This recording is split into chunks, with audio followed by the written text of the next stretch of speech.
It's your girl Maddie here, aka Beaver Mosh, here today to talk to you about the new Antecantamentum album, Saturnine December. Antecantamentum is a one-woman project hailing out of Paramount, California, and all the writing on this record is credited to someone named Mel Pamene, although there are some prominent instrumental passages on this record that are credited to some other musicians. This, to my ears, comes across as a very pastoral and impressionistic black metal release. And while retaining a certain harshness and a sinister quality, it at the same time makes room for a wide array of emotions. This is a black metal record that feels very human in the way it's very freeform in the moods and the tonality that this record ventures into.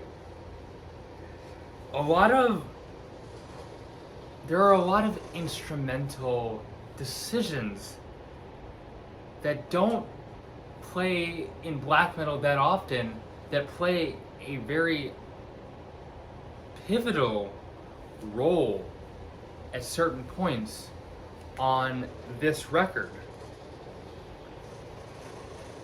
On Antecantamentum's Bandcamp page, you can read a very gripping story on kind of the origins and the process of how this record came to be. Within this year, Mel Pamene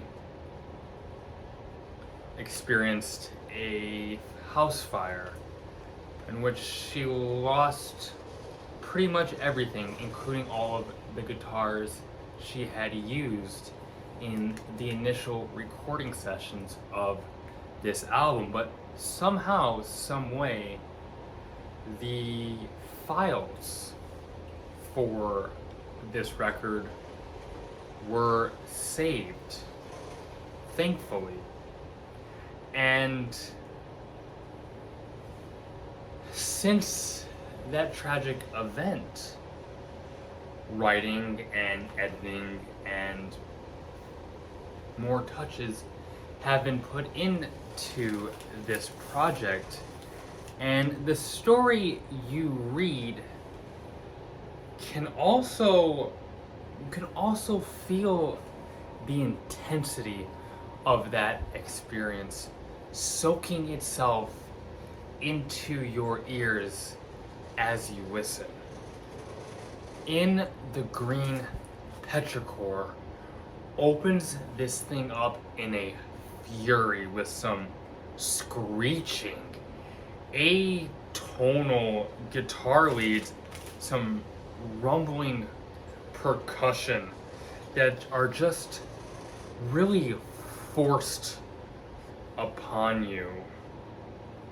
There's these swaths of chaotic sound that does close in on you a bit as you are met with some Thrashian and Frozen riffing that also features some really tasty harmonics and some other kind of fretboard acrobatics here and there. The vocals here are tastefully dry and grim, and they're mixed kind of far back in a way that it sort of draws your attention inward to all the other nuances and details surrounding the vocals. I feel as if some of the more standard black metal tremololy riffs here rival the mysteriousness and the allure of some of the other prominent and pushed black metal records that have come out in recent memory. But seamlessly and very naturally, but without much expectation, this record kind of comes in and you are met with some more melodic and enchanting passages and instrumental choices, and which I feel is one of the core strengths of this record, and something that to my ears makes this record special and made it stand out amongst all of my listening this week. The vast array of soundscapes and this multi-dimensional collage of feelings and tonality that works all together so well to make this a fully envisioned and cohesive experience. Will you save yourself? You get more of these very somber, clean guitars playing with and coinciding with some more ugly and unsettling and hostile and nihilistic movements.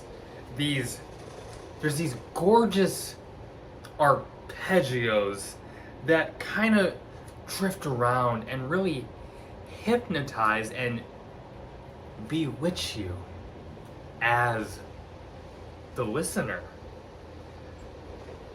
Valley of Deathly Reveries, there's this very melancholic, spacey and ambient bit that starts this track off very strong. The guitars have a real sense of longing being felt through them. There is this almost overwhelming warmth and openness that I experience with this specific passage. And there's an intimacy as well. You can almost feel the strums, especially with the heavy use of reverb here. But wait, just stay with me here.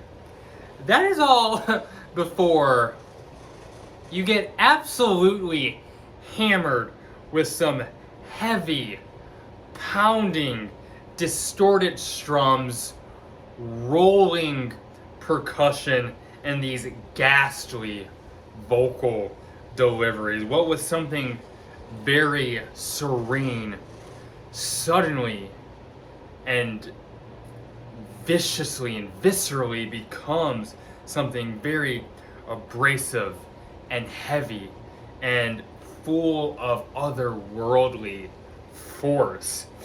There are moments here where the soaring riffs paired with the desperate and impassioned shouts are just stunningly evocative. And there are also some unapologetically nasty and menacing riffs on this cut as well. And if that's what you're looking for in a black metal listen, don't worry. They're here. You will definitely get that, and you'll get a lot of it. So yes, on Wraith, good God, the atmosphere on this one.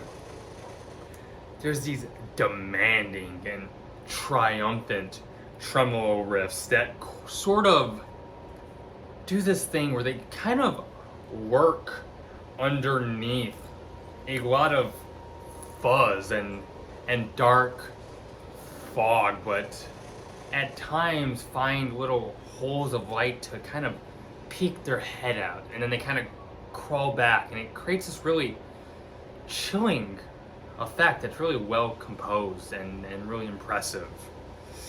I am really enamored by the very pensive, almost post-rock inspired midsection here with this fretless bass solo, and it's just very, the whole like passage here is very vivid and imaginative.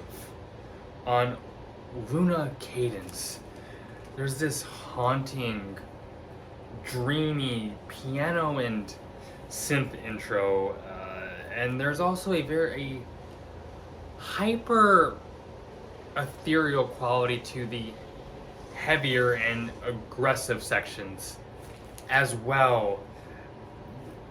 The vocals here feel very almost like double tracked. Like there's like two competing sounds, and it just amplifies the really chilling effect that the vocals bring to the table here. You get some more very devilish leads at various points here, while that'll definitely have you kind of whispering to yourself, yes, very true, yes, very cult. And you will say that to yourself over and over as these guitars kind of scream at you very intensely. There's this serene as well, very mystical acoustic passage that is faded into very naturally, and it adds a lot of dynamics to the track. On the title cut that ends the album, you get this absolutely moving and haunting and disastrously beautiful cello movement that blends with these slow and gentle picks from this clean electric guitar, and this all precedes something much more demonic and heavy and fierce. And that's when you get these crazy, kind of mathy, oblique and atonal weaves that just fly over and almost random, but like controlled and intentional intervals. They just screech at you in very odd patterns, but she knows what she's doing with them, and it communicates something very hostile, and it communicates that feeling very, very, very well. This record is going, I feel and I hope, surprise a lot of people, and I include myself in that. The thing is just packed with so much emotion and communicates so much in such a tight window of time. And while there are quite a few softer and more meditative sections, when this album rips, I mean it rips. It slays. It's a ferocious black metal record when it wants to be, and it wants to be quite a bit here. And those are my thoughts. If you enjoyed this video, consider hitting that like button. It really helps get this video out there. If you'd be so kind, please consider subscribing. Helps the channel grow, and it just means the world to me. I have a Twitter you can follow. I have a link to that in the bio of this YouTube channel. If you heard this record or have any thoughts about metal in general, please feel free to leave those below. I love interacting with those. Keep it metal. Please keep it metal. My name is Maddie, aka Beaver Mash. Signing off.